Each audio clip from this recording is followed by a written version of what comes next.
ಸಾಮಾನ್ಯ ಜನರ ಖಾತೆಯನ್ನ ಸೈಬರ್ ಕಳ್ಳರು ಹ್ಯಾಕ್ ಮಾಡೋದು ಸರ್ವೇ ಸಾಮಾನ್ಯ. ಆದರೆ ಚಿತ್ರದುರ್ಗದ ಜಿಲ್ಲಾ ಪೊಲೀಸರ ಎಕ್ಸ್ ಅಕೌಂಟ್ ಅನ್ನೇ ಹ್ಯಾಕ್ ಮಾಡಿರೋ ಘಟನೆ ಬೆಳಕಿಗೆ ಬಂದಿದೆ. ಪೊಲೀಸರ ಖಾತೆಯಲ್ಲಿ ಬಿಟ್ಕಾಯಿನ್ ಬಗ್ಗೆ ಜಾಹೀರಾತು ಪ್ರಕಟಿಸುವ ಮೂಲಕ ಖದೀಮರು ಪೊಲೀಸರಿಗೆ ಶಾಕ್ ನೀಡಿದ್ದಾರೆ. ತಕ್ಷಣವೇ ಎಚ್ಚೆತ್ತುಕೊಂಡಿರೋ ಪೊಲೀಸರು ಎಕ್ಸ್ ಖಾತೆಯನ್ನು ಸ್ಥಗಿತಗೊಳಿಸಿ ಸೈಬರ್ ಠಾಣೆಯಲ್ಲಿ ದೂರು ದಾಖಲಿಸಿಕೊಂಡು ತನಿಖೆ ನಡೆಸುತ್ತಿದ್ದಾರೆ. ಪರಿಶೀಲನೆ ಬಳಿಕ ತಮ್ಮ ಎಕ್ಸ್ ಖಾತೆಯನ್ನು ಆಕ್ಟಿವ್ ಮಾಡಲಾಗಿದೆ ಅಂತ ಸಾಮಾಜಿಕ ಜಾಲತಾಣದಲ್ಲಿ ಪೊಲೀಸ್ ಇಲಾಖೆ ಮಾಹಿತಿ ಹಂಚಿಕೊಂಡಿದೆ. ಕಾಲೇಜು ವಿದ್ಯಾರ್ಥಿನಿಯರಿಗೆ ಕಿರುಕುಳ ಕೊಡ್ತಾ ಇದ್ದ ಸರ್ಕಾರಿ ಡಿಗ್ರಿ ಕಾಲೇಜು ಪ್ರಿನ್ಸಿಪಾಲ್ ಕೊನೆಗೂ ಅರೆಸ್ಟ್ ಆಗಿದ್ದಾನೆ. ವಿಜಯಪುರ ಜಿಲ್ಲೆಯ ಮನಗೂಳಿಯ ಕಾಲೇಜು ಪ್ರಿನ್ಸಿಪಾಲ್ ಶಿವಕುಮಾರ್ ಪಾಟೀಲ್ ವಿದ್ಯಾರ್ಥಿನಿಯರಿಗೆ ಟೀಚಿಂಗ್ ಬದಲಿಗೆ ಚಾಟಿಂಗ್ ಮಾಡುವಂತೆ ಪೀಡಿಸ್ತಾ ಇದ್ದ. ಅವಧಿ ಮುನ್ನ ಯುವತಿಯರನ್ನ ಕಾಲೇಜಿಗೆ ಬರುವಂತೆ ಹೇಳಿ ಲೈಂಗಿಕ ಕಿರುಕುಳ ಕೊಡ್ತಾ ಇದ್ದ ಎನ್ನುವ ಆರೋಪ ಕೇಳಿ ಬಂದಿತ್ತು. ವಿದ್ಯಾರ್ಥಿನಿಯರಿಗೆ ಮಾಡ್ತಾ ಇದ್ದ ಚಾಟಿಂಗ್ಗಳು ಕೂಡ ವೈರಲ್ ಆಗಿತ್ತು. ಈ ಸಂಬಂಧ ಮನಗೂಳಿ ಪೊಲೀಸ್ ಠಾಣೆಯಲ್ಲಿ ಇಬ್ಬರು ವಿದ್ಯಾರ್ಥಿನಿಯರು ದೂರು ನೀಡಿದ್ರು. ದೂರಿನ ಅನ್ವಯ ಪೊಲೀಸರು ಕೊನೆಗೂ ಶಿವಕುಮಾರ್ ಪಾಟೀಲ್ನನ್ನ ಬಂಧಿಸಿ ಜೈಲು ಕಟ್ಟಿದ್ದಾರೆ. ಶಿವಕುಮಾರ್ ಬಂಧಿಸುವಲ್ಲಿ ವಿದ್ಯಾರ್ಥಿಗಳು ಕಾಲೇಜಿಗೆ ಬೀಗ ಜಡಿದು ಪ್ರತಿಭಟನೆಯನ್ನು ಕೂಡ ಮಾಡಿದ್ರು.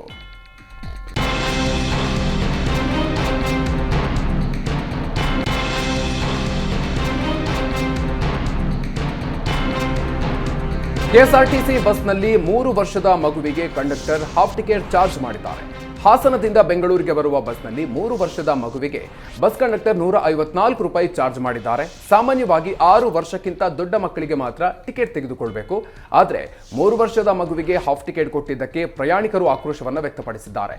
ಈಗಾಗಲೇ ಬಸ್ ಟಿಕೆಟ್ ದರ ಹೆಚ್ಚಳದಿಂದ ಆಕ್ರೋಶಗೊಂಡಿರೋ ಪ್ರಯಾಣಿಕರು ಬಸ್ ಕಂಡಕ್ಟರ್ ವರ್ತನೆಯ ಬಗ್ಗೆ ಕಿಡಿಕಾರಿದ್ದಾರೆ.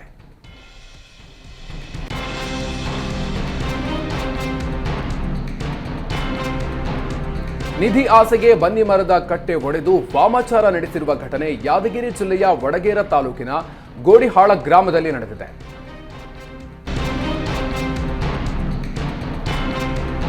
ಕೊಪ್ಪಳದಲ್ಲಿ ಬಾಣಂತಿ ಹಾಗೂ ಶಿಶುಗಳ ಸಾವು ಪ್ರಕರಣ ಹೆಚ್ಚಳವಾಗಿದ್ದು, ಇಂದು ಬಿಜೆಪಿ ಸತ್ಯಶೋಧನಾ ಸಮಿತಿ ಮೃತ ಬಾಣಂತಿ ಮನೆಗೆ ಭೇಟಿ ನೀಡಿದ್ದಾರೆ.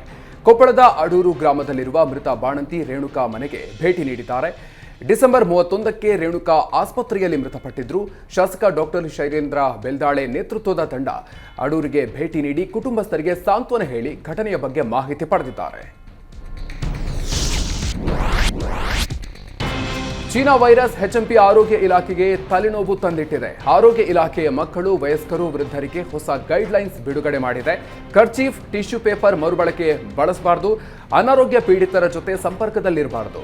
ಜ್ವರ ಪೀಡಿತರ ಟವೆಲ್, ಬಟ್ಟೆ ಮರುಬಳಸಬಾರದು. ಕಣ್ಣು, ಮೂಗು, ಬಾಯಿ ಮುಟ್ಟಿಕೊಳ್ಳಬಾರದು. ಸಾರ್ವಜನಿಕ ಸ್ಥಳಗಳಲ್ಲಿ ಉಗುಳಬಾರದು. ಸೋಂಕಿನ ಲಕ್ಷಣ ಕಂಡು ಬಂದರೆ ವೈದ್ಯರನ್ನ ಸಂಪರ್ಕಿಸುವಂತೆ ಆರೋಗ್ಯ ಇಲಾಖೆಯ ಹೊಸ ಗೈಡ್ಲೈನ್ಸ್ ಬಿಡುಗಡೆ ಮಾಡಿದೆ. ಕರ್ನಾಟಕದಲ್ಲಿ ಚೈನಾ ವೈರಸ್ ಮಕ್ಕಳಲ್ಲಿ ಪತ್ತೆಯಾದ ಬಗ್ಗೆ ಪ್ರತಿಕ್ರಿಯೆ ನೀಡಿದ ಸಿಎಂ ಸಿದ್ದರಾಮಯ್ಯ, ಇದು ಅಪಾಯಕಾರಿ ವೈರಸ್ ಅಲ್ಲ, ಆದರೂ ಅಗತ್ಯ ಮುಂಜಾಗ್ರತಾ ಕ್ರಮಗಳನ್ನು ತೆಗೆದುಕೊಳ್ಳೋದಕ್ಕೆ ಸೂಚನೆ ನೀಡಿದ್ದೀನಿ. ಆರೋಗ್ಯ ಇಲಾಖೆ, ವೈದ್ಯಕೀಯ ಶಿಕ್ಷಣ ಇಲಾಖೆ ಸಭೆ ನಡೆಸಿದೆ. ವಿದೇಶದಿಂದ ಬರೋರಿಗೆ ಸ್ಕ್ರೀನಿಂಗ್ ಮಾಡುವ ಬಗ್ಗೆ ಇನ್ನೂ ಕೂಡ ಯಾವುದೇ ಕ್ರಮ ತೆಗೆದುಕೊಂಡಿಲ್ಲ. ಅಗತ್ಯ ಬಿದ್ದರೆ ಆರೋಗ್ಯ ಇಲಾಖೆಯ ಜೊತೆ ನಾನು ಸಭೆ ಮಾಡ್ತೀನಿ ಅಂತ ಹೇಳಿದ್ದಾರೆ.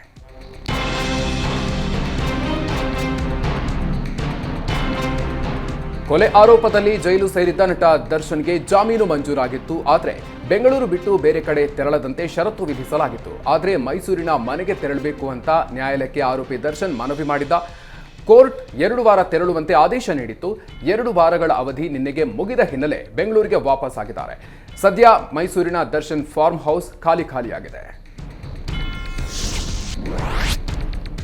ಕೆಎಸ್ಆರ್ಟಿಸಿ ನೌಕರರಿಗೆ ಸಾರಿಗೆ ಇಲಾಖೆ ಗುಡ್ ನ್ಯೂಸ್ ನೀಡಿದೆ. ಕಳೆದ 20 ವರ್ಷಗಳಿಂದ ಕೆಎಸ್ಆರ್ಟಿಸಿ ನೌಕರರ ಬೇಡಿಕೆಗೆ ರಾಜ್ಯ ಸರ್ಕಾರ ಅಸ್ತು ಹೊಂದಿದೆ. ಕೆಎಸ್ಆರ್ಟಿಸಿ ನೌಕರರ ಆರೋಗ್ಯ ಸೇವೆ ಯೋಜನೆಗೆ ಸಾರಿಗೆ ಸಚಿವ ರಾಮಲಿಂಗಾರೆಡ್ಡಿ ಚಾಲನೆ ನೀಡಿದ್ದಾರೆ. ಬಳಿಕ ಮಾಧ್ಯಮಗಳ ಜೊತೆ ಮಾತನಾಡಿದ ಸಾರಿಗೆ ಇಲಾಖೆ ಸಚಿವ ರಾಮಲಿಂಗಾರೆಡ್ಡಿ, ರಾಜ್ಯದ 250 ಆಸ್ಪತ್ರೆಗಳಲ್ಲಿ ಕೆಎಸ್ಆರ್ಟಿಸಿ ನೌಕರರು ಚಿಕಿತ್ಸೆ ಪಡೆಯಬಹುದಾಗಿದೆ. ಅನೇಕ ನೌಕರರ ಕನಸು ಇಂದು ನನಸಾಗಿದೆ. ಸಾರಿಗೆ ನೌಕರರಿಗೆ ಕೆಲಸದ ಒತ್ತಡದಿಂದ ಹೃದಯಾಘಾತ ಸೇರಿದಂತೆ ಸಾಕಷ್ಟು ಆರೋಗ್ಯ ಸಮಸ್ಯೆಯನ್ನು ಎದುರಿಸ್ತಾ ಇದ್ರು.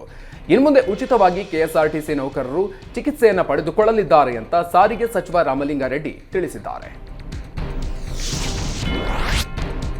ಬೆಂಗಳೂರಿನ ಟೆಕ್ಕಿ ಅತುಲ್ ಸುಭಾಷ್ ಆತ್ಮಹತ್ಯೆ ಪ್ರಕರಣ ರದ್ದುಪಡಿಸುವಂತೆ ಅತುಲ್ ಪತ್ನಿ ನಿಖಿತಾ ಅರ್ಜಿ ಸಲ್ಲಿಸಿದ್ರು. ಈ ಅರ್ಜಿ ವಿಚಾರಣೆ ಹೈಕೋರ್ಟ್ನಲ್ಲಿ ನಡೆಯಿತು. ಸರ್ಕಾರದ ಪರ ವಕೀಲರಿಗೆ ಆಕ್ಷೇಪಣೆ ಸಲ್ಲಿಸಲು ಸೂಚನೆ ನೀಡಿ ಅರ್ಜಿ ವಿಚಾರಣೆ 2 ವಾರ ಮುಂದೂಡಿದೆ. ತಮ್ಮ ವೈಯಕ್ತಿಕ ದ್ವೇಷಕ್ಕೆ ಕಾಫಿ ಗಿಡಗಳನ್ನು ಕತ್ತರಿಸಿ ಕ್ರೌರ್ಯ ಮೆರೆದ ಘಟನೆ ಕುಶಾಲನಗರ ಗ್ರಾಮಾಂತರ ಠಾಣಾ ವ್ಯಾಪ್ತಿಯ ನಂಜರಾಯಪಟ್ಟಣದಲ್ಲಿ ನಡೆದಿದೆ. ಟಿಕೆ ರಘು ಅನ್ನೋರಿಗೆ ಸೇರಿದ ಕಾಫಿ ಗಿಡಗಳು ಫಸಲಿಗೆ ಬಂದಿದ್ದ ಲಕ್ಷಾಂತರ ಮೌಲ್ಯದ ಕಾಫಿ ಗಿಡಗಳನ್ನು ಕಿಡಿಗೇಡಿಗಳು ಕಡಿದು ಹಾಕಿದ್ದಾರೆ. ಇದರಿಂದ ರೈತ ಕಂಗಾಲಾಗಿದ್ದಾರೆ.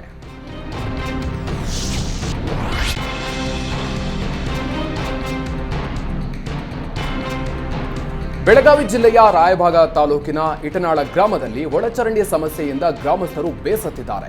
ಗ್ರಾಮದಲ್ಲಿ ಸೊಳ್ಳೆಕಾಟ ಹಾಗೂ ಕೊಳೆತ ವಾಸನೆಯಿಂದ ನಾಡ್ತಾ ಇದ್ದು ಗ್ರಾಮದಲ್ಲಿ ಸಾಂಕ್ರಾಮಿಕ ರೋಗಗಳ ಭೀತಿ ಉಂಟಾಗಿದೆ. ಒಳಚರಂಡಿ ಸ್ವಚ್ಛಗೊಳಿಸುವಂತೆ ಗ್ರಾಮ ಪಂಚಾಯತ್ಗೆ ಮನವಿ ಮಾಡಿದ್ರೂ ಪ್ರಯೋಜನ ಆಗಿಲ್ಲ. ಗ್ರಾಮದ ಗಟಾರಗಳ ಸ್ವಚ್ಛತೆಗೆ ಸಿಬ್ಬಂದಿಗೆ 200 ರೂಪಾಯಿ ನೀಡಬೇಕು ಅಂತ ಪಂಚಾಯತ್ ಸ್ವಚ್ಛತೆಗೆ ಮುಂದಾಗದೇ ಇದ್ದಿದ್ದರಿಂದ ಗ್ರಾಮದ ವೃದ್ಧ ದಂಪತಿ ಲಕ್ಷ್ಮಣ ಭಜಂತ್ರಿ ಹಾಗೂ ಮಹಾದೇವಿ ಭಜಂತ್ರಿ ಗಟಾರಗಳ ಸ್ವಚ್ಛತೆಗೆ ತಾವೇ ಮುಂದಾಗಿದ್ದಾರೆ. ಸಾಹಿತಿ ಡಾಕ್ಟರ್ ನಾ ಡಿಸೋಜಾ ನಿನ್ನೆ ರಾತ್ರಿ 7:30 ಸುಮಾರಿಗೆ ಮಂಗಳೂರಿನ ಆಸ್ಪತ್ರೆಯಲ್ಲಿ ಕೊನೆಯುಸಿರೆಳೆದಿದ್ದಾರೆ. ಇಂದು ಸಾಗರದ ಸ್ವಗೃಹದಲ್ಲಿ ಪಾರ್ಥಿವ ಶರೀರ ಅಂತಿಮ ದರ್ಶನಕ್ಕೆ ಇಡಲಾಗಿದೆ.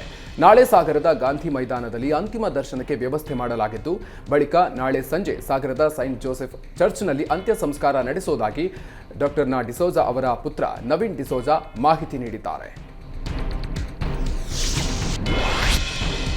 ಛತ್ತೀಸ್ಗಢದ ಬಿಜಾಪುರದಲ್ಲಿ ಯೋಧರನ್ನೇ ಟಾರ್ಗೆಟ್ ಮಾಡಿ ನಕ್ಸಲರು ಐಇಡಿ ಸ್ಫೋಟ ಮಾಡಿದ್ದಾರೆ.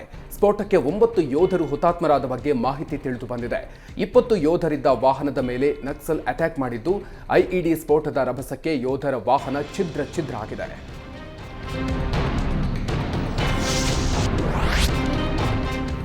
ನೇಪಾಳದ ಬುದ್ಧ ವಿಮಾನದ ಇಂಜಿನ್ನಲ್ಲಿ ಬೆಂಕಿ ಕಾಣಿಸಿಕೊಂಡ ಪರಿಣಾಮ ಕಾಠ್ಮಂಡುವಿನ ತ್ರಿಭುವನ್ ಅಂತಾರಾಷ್ಟ್ರೀಯ ವಿಮಾನ ನಿಲ್ದಾಣದಲ್ಲಿ ತುರ್ತು ಭೂಸ್ಪರ್ಶ ಮಾಡಲಾಯಿತು. ವಿಮಾನದ ಎಡ ಇಂಜಿನ್ನಲ್ಲಿ ಬೆಂಕಿಯ ಜ್ವಾಲೆ ಕಾಣಿಸಿಕೊಂಡಿತ್ತು. ವಿಮಾನದಲ್ಲಿ ಸಿಬ್ಬಂದಿ ಸೇರಿ 76 ಮಂದಿ ಇದ್ರು ಅಂತ ತ್ರಿಭುವನ್ ಅಂತಾರಾಷ್ಟ್ರೀಯ ವಿಮಾನ ನಿಲ್ದಾಣ ತಿಳಿಸಿದೆ.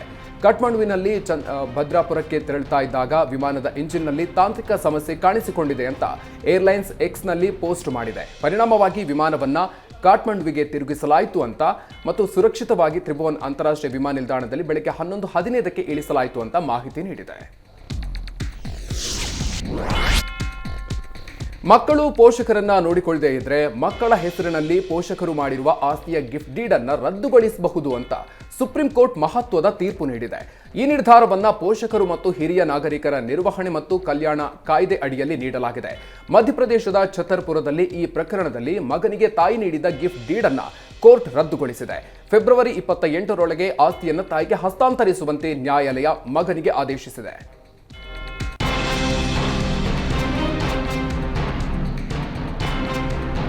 ನಟಿ ಪೂಜಾ ಗಾಂಧಿ ಕುಟುಂಬದೊಂದಿಗೆ ಉಡುಪಿಯ ಶ್ರೀಕೃಷ್ಣ ಮಠಕ್ಕೆ ಭೇಟಿ ನೀಡಿ ದೇವರ ದರ್ಶನ ಪಡೆದಿದ್ದಾರೆ.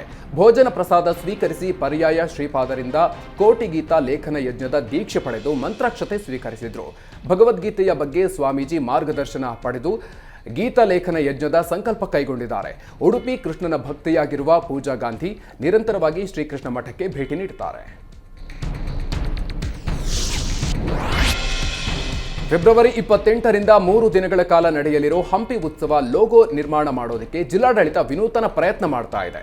ಹಂಪಿ ಉತ್ಸವ ಜನೋತ್ಸವವಾಗಿ ಕಲಾವಿದರ ಉತ್ಸವ ಮಾಡುವ ಹಿನ್ನೆಲೆ ಲೋಗೋ ರಚಿಸೋ ಜವಾಬ್ದಾರಿ ಕಲಾವಿದರಿಗೆ ನೀಡಲಾಗಿದೆ. ಹಂಪಿ ವಿಶ್ವವಿಖ್ಯಾತ ಹಂಪಿ ಉತ್ಸವದ ನೂತನ ಲೋಗೋ ರಚಿಸುವ ಕಲಾವಿದರಿಗೆ ವಿಜಯನಗರ ಜಿಲ್ಲಾಡಳಿತದಿಂದ ಸೂಕ್ತ ಬಹುಮಾನ ನೀಡಲಾಗುತ್ತೆ ಅಂತ ಜಿಲ್ಲಾಧಿಕಾರಿ MS ದಿವಾಕರ್ ತಿಳಿಸಿದ್ದಾರೆ. ಆಸಕ್ತ ಕಲಾವಿದರು, ಸಹಾಯಕ ನಿರ್ದೇಶಕರು, ಕನ್ನಡ ಮತ್ತು ಸಂಸ್ಕೃತಿ ಇಲಾಖೆ ವಿಜಯನಗರ ಜಿಲ್ಲಾ ಕಚೇರಿಗೆ ಜನವರಿ 15ರ ಒಳಗೆ ಪ್ರಸ್ತಾವನೆಗಳನ್ನು ಸಲ್ಲಿಸಬೇಕು ಅಂತ ಜಿಲ್ಲಾಧಿಕಾರಿ ತಿಳಿಸಿದ್ದಾರೆ.